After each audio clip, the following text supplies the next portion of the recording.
कहानी की शुरुआत में हम एक बोट को देखते हैं जिसमें 3 लोग थे। बेन, रिचेल और एन ये सब मछलियां पकड़ने के लिए गए हुए थे। पकड़ते हुए ये सभी काफी बीच में चले जाते हैं। जब ये सब कुछ और आगे गए तो इन्होंने देखा कि सामने से एक और बोट आती हुई दिखाई दी। बेन समझ चुका था कि ये कोई और नहीं उसके दुश्मन है। तभी इधर रिचेल को देखते हैं कि वो जल्दी से पानी के अंदर कूद गई और तैरते हुए उनकी बोट के पास जाने लगी। जब रिचेल उनके बोट के पास पहुंची तो इससे पहले कि वे सभी उन पर हमला करते, रिचेल ने तुरंत उन पर हमला कर दिया। कुछ ही पल में देखते हैं कि इन लोगों ने उन्हें मार गिराया, लेकिन उनकी बोट पर देखते हैं कि रेमी नाम का आदमी बंधा हुआ दिखाई दिया। इन्होंने जल्दी से उसे छुड़ाया और अपने साथ लेकर जाने लगे। कुछ घंटों बाद देखते हैं कि ये सभी दूसरी आइलैंड पर पहुंचे। तभी रेमी ने कहा कि कुछ दूर पर उसके साथ ही रहते हैं। तभी बेन ने रेमी की जब बात सुनी तो उसे लगा कि शायद वो उनके पास छोड़ देगा तो उसे कुछ इनाम भी मिल जाएगा। कुछ देर बाद रेमी जब अपने साथियों के पास पहुंचा, उसका एक साथी जिसका नाम जॉन था। इसके बाद देखते हैं कि बेन जॉन से बात किया। उसने कहा कि तुम मुझे इनाम दे दो, मैं यहाँ से चला जाऊंगा। लेकिन बेन को कहीं न कहीं डर भी था। ये अनजान लोग थे, शायद उसे मार सकते थे, लेकिन जॉन उन लोगों से दोस्ती करना चाहता था। तभी उसने रिचेल को देखा तो उसने कहा कि क्या तुम पहले भी यहाँ पर आ चुकी हो? रिचेल ने जवाब दिया वो कभी नहीं यहाँ पर आई थी। तभी जॉन ने कहा कि शायद तुम्हारी कोई बहन है जिसका नाम स्टेसी है, वो यहाँ पर आई थी, मैंने उसके साथ तुम्हारा फोटो देखा है। जब उसने स्टेसी का नाम लिया तो रिचेल को कुछ यकीन होने लगा। रिचेल को लग रहा था कि शायद उसकी बहन स्टेसी मर चुकी है। जॉन ने कहा कि स्टेसी के कुछ सामान पड़े हुए हैं, तुम चाहो तो देख सकती हो। इतना कहते हुए जॉन वहाँ से जाने लगा तो रिचेल भी उनके साथ साथ जाने लगी। और इसके बाद देखते हैं कि बेन और एन भी जाने लगे। इन लोगों को देखते हैं कि जैसे तैसे वहाँ पर रातें बिताएं। रिचेल और रेमी जब एक दूसरे के साथ बैठकर बातें कर रहे थे तभी उन्हें कुछ आवाजें सुनाई दी। तभी जॉन ने बताया कि सोहर्न के लोगों ने दीवारें तोड़ दी है और इन पर हमला करने वाले हैं। इसके बाद देखते हैं कि ये सभी लड़ने के लिए जंगल की तरफ भागने लगे।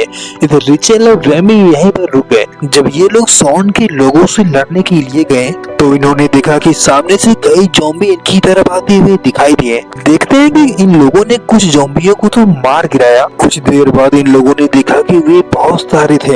इधर रेमी और रेचल को देखते हैं। रेचल रेमी से कहती है कि यहाँ पर रहना ठीक नहीं है। रिचेल वहाँ से जाने की कोशिश कर रही थी, लेकिन रेमी उससे कुछ कहना चाहता था। तभी रिचेल को देखते हैं कि उससे कुछ समझ आ रहा था, रेमी उससे कुछ छुपा रहा है। वो उससे बार बार पूछने लगी। रेमी रेचल को जैसे ही कुछ बताने की कोशिश कर रहा था तभी सामने इन्होंने देखा कि कुछ ज़ॉम्बी इनकी तरफ भागते हुए आ रहे थे। उन ज़ॉम्बियों ने रेमी पर हमला कर दिया, लेकिन रेमी ने जैसे तैसे चाकू से मारकर उन लोगों से छुटकारा पाया।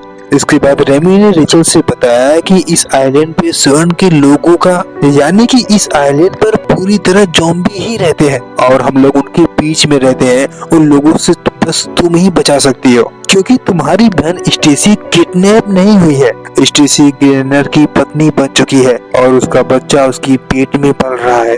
तभी देखते हैं कि दरवाजा पीटकर कुछ ज़ॉम्बी अंदर आने की कोशिश करने लगे। इन दोनों ने दरवाजे को बंद करके रखा हुआ था, लेकिन वो ज़ॉम्बी ढेर सारे थे। उन्होंने दरवाजे को तोड़ दिया।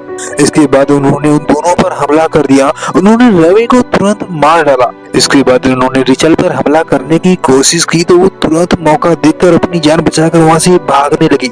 इधर इन लोगों को देखते हैं कि निशाना लगाकर बैठे हुए थे और उन ज़ॉम्बियों को एक एक करके मार रहे थे। तभी इन लोगों ने देखा कि इनके पास ढेर सारे ज़ॉम्बी आते हुए दिखाई दिए। जब इन लोगों ने देखा कि वो उनसे नहीं लड़ पाएंगे तो अपनी जान बचाकर वहाँ से भागना शुरू कर दिया। इधर इन लोगों को देखते हैं कि अपनी जान बचाकर इधर उधर भाग रहे थे। इधर रिचेल भी भागते हुए आ रही थी और उसके पीछे एक ज़ॉम्बी भी था।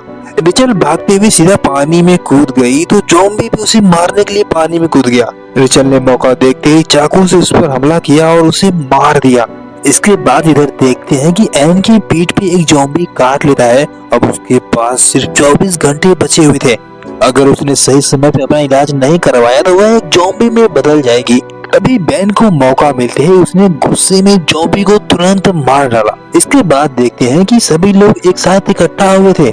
इधर रेचल को सब कुछ पता चल चुका था, इसलिए वे लोग उसे जानबूझकर यहाँ पर लाए थे, क्योंकि अब रेचल ही थी कि जो इन लोगों से उसे बचा सकती थी, क्योंकि रेचल स्टेसी की बहन थी। रेचल जो भी कहेगी शायद स्टेसी मान सकती थी। तभी जॉन ने कहा कि हम तुम्हारी वजह से उन लोगों को मार सकते हैं और स्टेसी को बचा लेंगे। जॉन एक प्लान बना रहा था। जब इन लोगों ने उसकी बात नहीं मानी तो उनके हाथ बांध दिया और इन तीनों को एक जगह पर कैद कर दिया। कुछ देर बाद देखते हैं कि जॉन उन लोगों के पास दोबारा गया और उन्हें समझाने की कोशिश कर रहा था। जॉन ने ग्रेनर के बारे में बताया कि वह कुछ बड़ा करना चाहता है। शायद इस आइलैंड पर कोई भी बच ना पाए, सिर्फ ज़ॉम्बी ही नजर आएंगे। ग्रेनर हम सबको तबाह करना चाहता है। कुछ देर बाद देखते हैं जब रेचल मान गई तो उसने उसके मुंह को बांध दिया और उसके शरीर में बम लगा दिया। और कुछ देर बाद देखते हैं वे लोग उन लोगों के पास पहुंचे। कुछ देर बाद जब उसकी बहन स्टेसी उसके पास आई तो रेचल उसे देखते ही रोने लगी। जब स्टेसी वहां पर आए तो उसने देखा कि रेचल के शरीर में बम लगा हुआ था। तभी स्टेसी ने जॉन से कहा कि तुम्हें क्या चाहिए। जॉन ने बताया कि जो बीच में हमारी सारी बोटें हैं वो हमें वापस दे दो। स्टेसी रेचल को देखते ही सब कुछ मान गई। जब स्टेसी मान गई तो जॉन खुश हो रहा था। जॉन के मुताबिक सब कुछ हो रहा था। इसके बाद देखते हैं कि सभी लोग वहाँ से वापस जाने लगे। जब कुछ दूर पर गए तभी उन्हें अचानक से कुछ आवाजें सुनाई दी। जब उन्होंने सामने देखा तो ग्रेनर के आदमी ने उन्हें चारों तरफ से घेर लिया था। इसके बाद देखते हैं कि उन लोगों को पकड़ लिया गया और इन लोगों को बंदी बना लिया गया। इधर स्टेसी रेचल को लेकर दूसरी तरफ गई। इधर इन दोनों को देखते हैं कि बंद थे और इनके चारों तरफ ज़ॉम्बी ही थे। इधर रेचल को ले जाकर एक कमरे के अंदर बंद कर दिया गया। तभी वहाँ पर एक लड़की है, उसके मुंह के कुछ अंदर देखना चाहती थी। उसके जाने के बाद देखते हैं कि ग्रेनर और स्टेसी वहाँ पर आते हैं। जब स्टेसी वहाँ पर पहुंची तो रेचल ने कहा कि मुझे लगा कि तुम शायद मर चुकी हो। रेचल स्टेसी को वहाँ से ले जाने के लिए आई हुई थी, लेकिन रेचल ने स्टेसी को देखा, वो पूरी तरह से बदल चुकी थी। इसकी दुनिया एक अलग हो चुकी थी। लेकिन स्टेसी रेचल को भी अपने साथ रखना चाहती थी और अपने जैसा ही बनाना चाहती थी। इधर इन दोनों को देखते हैं कि वहाँ से निकलने की कोशिश में लगे हुए थे।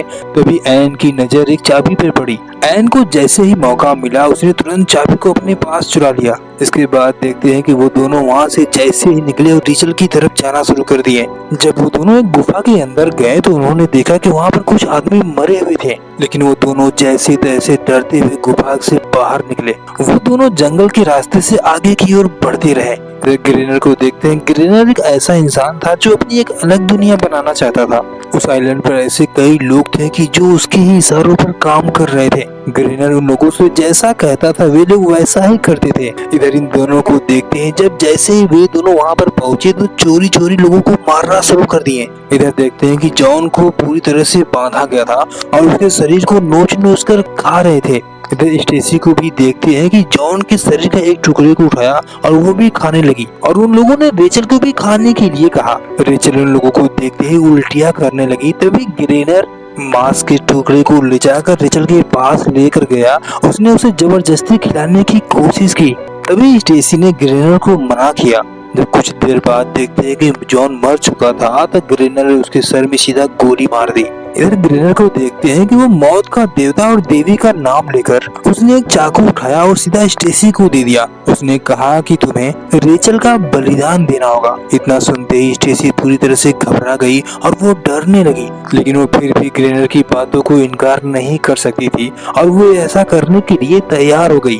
ग्रेनर ने स्टेसी से कहा कि तुम्हें इसका बलिदान देना होगा, तभी हमारे देवी देवता खुश होंगे। जब स्टेसी उसे मारने के लिए जा रही थी तभी मौके पर एन आ पहुंची। जब एन चारों तरफ गोलियां चलाना शुरू कर दी सभी लोग अपनी जान बचाकर वहां से भागने लगे इधर उधर। इसके बाद देखते हैं कि एन सीधा रेचल को लेकर वहां से बाहर निकल गई। एन को देखते हैं कि रेचल को बेन की तरफ भेज दिया और वो दूसरी तरफ निकल गई। कुछ देर बाद देखते हैं कि रेचल और बेन एक साथ मिल गए। इधर एन भागती हुई जा रही थी। एन को देखते हैं कि वो पूरी तरह से घायल हो चुकी थी और वो भागते हुए ज़ॉम्बियों के पास पहुंची। उसके हाथों में एक बम था। जब बेन वहां पर पहुंचा तो वो उसे मना कर ही रहा था, लेकिन एन नहीं मानी। उसने तुरंत बम को ब्लास्ट कर दिया जिसकी वजह से उसकी मौत हो गई और कुछ ज़ॉम्बी भी मारे गए। जो बचे हुए थे वो सभी इनकी तरफ भागते हुए आने लगे। एन के मरने के बाद देखते हैं कि रेचल इधर रोने लगी। अब सिर्फ चारों तरफ ज़ॉम्बी ही दिखाई दे रहे थे। इन दोनों को अब बस एक ही लोग को मारना था, वो ग्रेनर था। और ग्रेनर को देखते हैं कि वो माइक में किसी से बात कर रहा था। इधर रेचल मौका देखते हुए सीधा भागते हुए ग्रेनर के पास आ पहुंची। ग्रेनर इधर छुपा हुआ था। जैसे ही रेचल घर के अंदर आए तो उसने पीछे से धक्का दे दिया, वो नीचे गिर गई और वो बंदूक उठा लिया और उसे मारने वाला था। तभी स्टेसी ने पीछे से गोली चला दी, सीधा उसके हाथों पे लगी, लेकिन ग्रेनर ने उसे मारा नहीं। ग्रेनर ने उसे सीधा धक्का दे दिया। तभी वहाँ पर बेन भी आ पहुंचा। बेन वहाँ पर आते ही ग्रेनर को मारना शुरू कर दिया। इधर रेचल काफी गुस्से में थी, उसने बंदूक उठाया, सीधा उसे गोली मार दी। वो तुरंत नीचे गिर गया। ग्रेनर जैसे ही नीचे गिरा, देखते हैं कि ये ढेर सारे ज़ॉम्बी उसे उस पर टूट पड़े और सभी लोग उसे नोच नोच कर खाने लगे और ये तीनों इधर घर की तरफ चल दिए। वीडियो पसंद आए तो लाइक कर देना, चैनल को सब्सक्राइब कर देना।